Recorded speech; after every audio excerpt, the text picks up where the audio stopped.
আজ কালো রঙের একটা দেশি মুরগি নিয়ে চলে আসলাম। লাল ঝালে কষা করব। দুটো রসুন খোসা ছাড়িয়ে নিলাম। দুটো আলুরও খোসা ছাড়িয়ে আমি 4 খণ্ড করে কেটে জলের মধ্যে দিয়ে ধুয়ে রেখে দেব।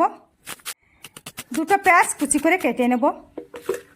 মাংস দিয়ে পরিষ্কার করে নিয়ে আসলাম আর দিয়ে দিলাম পরিমাণ মতো লবণ, রসুন বাটা 1 চামচ, আদা বাটা 1 চামচ, টক দই 2 চামচ, হলুদ গুঁড়ো 1 চামচ, অর্ধেক কুচি করা পেঁয়াজ, 2 কোষ সরষের তেল দিয়ে আমি মেখে রেখে দেবো আধা ঘন্টার জন্য। এখন চুলো ধরায় কড়াই বসায় দিলাম। কড়াইতে দিয়ে দিলাম সরষের তেল 100 গ্রামের মতো। আর ফোড়নের জন্য নিলাম একটা শুকনো লঙ্কা, দুটো তেজপাতা, কিছু জিরা, 7-8টা লবঙ্গ, 1 টুকরো দারচিনি। ফোড়নটা ভাজা হয়ে গেছে, তখন দিয়ে দিচ্ছি কেটে রাখা আলু।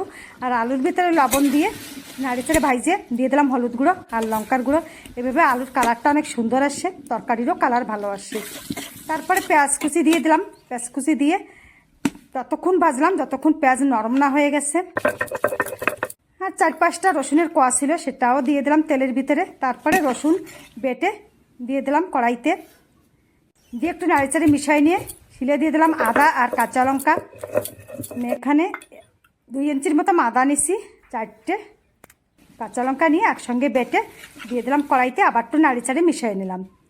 শিলে আবার দিয়ে দিলাম 1 চামচ জিরা, 7-8টা গোলমরিচ একসঙ্গে বেটে তুলে নিয়ে কড়াইতে দিয়ে দিলাম। তারপরে দিয়ে দিলাম 1 চামচ হলুদ গুঁড়ো। এখন লাল ঝাল বেটে নেব। 10-12টা লাল ঝাল বেটে আমি দিয়ে দিলাম কড়াইতে, নাড়ে চাড়ে মিশাই নিলাম।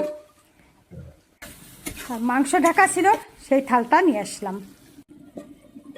যে বাটিতে মশলা ছিল ওই বাটি ধুয়ে জল দিয়ে আমি 5-6 মিনিটের জন্য ঢেকে রেখে দিয়েছিলাম। আর দেখুন কালারটা কত সুন্দর আসছে। আর মশলা কষাতে কষাতে যখন এরকম দানা দানা হয়ে যাবে তখন বুঝতে হবে মশলা কষানো হয়ে গেছে। তারপরে মাখিয়ে রাখা মাংস দিয়ে নাড়ে চাড়ে ওই আলুগুলো উঠায় নেব, নাহলে আলু সব গলে যাবে। আলু তো অনেকটাই সেদ্ধ হয়ে গেছে। যে পাত্রে মাংস ছিল মাখানো মাংস, ওই পাত্রটা ধুয়ে দিয়ে দিছি 1 গ্লাসের মতন জল। এখন মাংস ভালো করে সেদ্ধ করে নেব। 30 মিনিটের জন্য ঢাকনা দিয়ে রেখে দিছি। 30 মিনিট পরে ঢাকনা আগলা করে সে উঠে রাখা আলুগুলো দিয়ে দিলাম, দিয়ে একটু নাড়ে চাড়ে মিশিয়ে নিলাম। আরও 15-20 মিনিট আমি ধীরে আছে জাল করে নেব। আর দেখুন কত সুন্দর কালার আসছে মাংসতে। আমি কিন্তু আর জল দিই নেই।